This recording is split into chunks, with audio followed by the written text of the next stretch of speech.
So I'm in a bunch of book groups on Facebook, and one of the book groups I'm in is called Life and Lit. And she decided to do like a TBR challenge, like dive into all your TBR drawers and pick the books that you want to tackle this summer. So I put them all into one of my cups, and I chose these 10.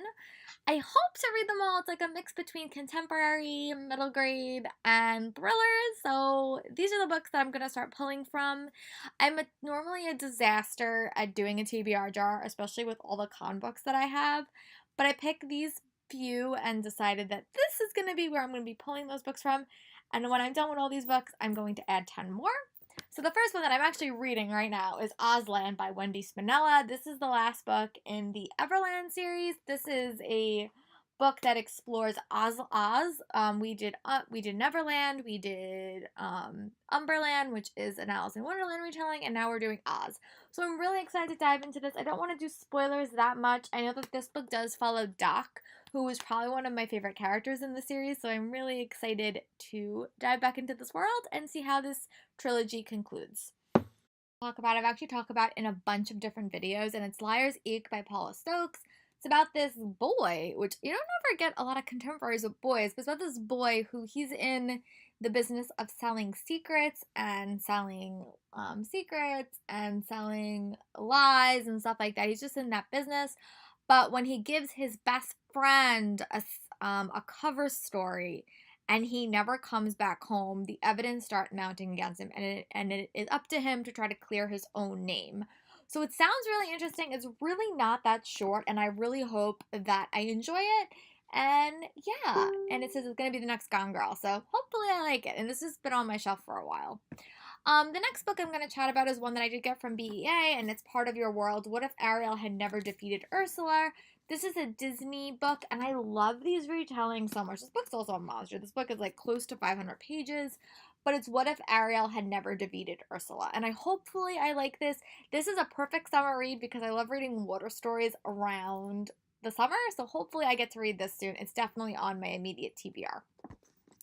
Another book that I pulled from my cup was The Dark Deep by Ali Condi and Brandon Reich, and I actually got to meet them at BEA and Bookcut. And fun fact, I was the first book that they ever signed.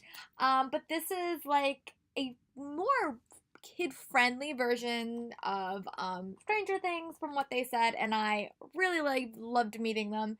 They are such a fun duo, and I will definitely be checking this book out. The next book that I wanted to add to this was Dangerous Girls by Abigail Haas, and takes place in spring break in Aruba. When Anna's best friend is found brutally murdered, she is the prime suspect, and I really was intrigued by the case of Amanda Knox, so I think this kind of has vibes about that. I did get this for like $1 in my local thrift store. But yeah, so I really hope that I like it. I really am in the mood for a thriller. I read a one like this recently, which was With Malice by Aline Cook, and I was not the biggest fan. So hopefully I have better luck with this. And then the next book that I'm going to try out is actually my friend Tiffany recommended this for me, and it's Speak Easy, Speak Love, and this is a Much to Do About Nothing retelling. She really liked this, and I'm a theater geek, so hopefully I like it as well, and I will definitely give you guys my thoughts. And this is the last contemporary on this list. This is How My Summer Went Up in Flames by Jennifer Salvato Datorsky. And I read her The Summer After You and Me, which was about Hurricane Sandy, but I really hope that I like this as well. I don't know much about it. First she lost her heart, then she lost her mind. So it seems like it will be like a fun contemporary, so hopefully I like it. And the next one is a Owl Crate book, and it's Ace of Shades by Amanda Foody.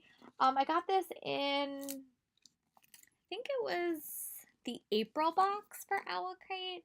I know it's like about like a sin and dragon. Not dragons. Laura, it's not about dragons. It's about like card games, and I heard really good things about it. So hopefully I like it. So these are just the books that I'm going to add to that TBR. I will be doing a blog post and some posts on my Instagram, but I hope you guys will stick around and let me know what book I should tackle first, and I'll talk to you guys later. Bye.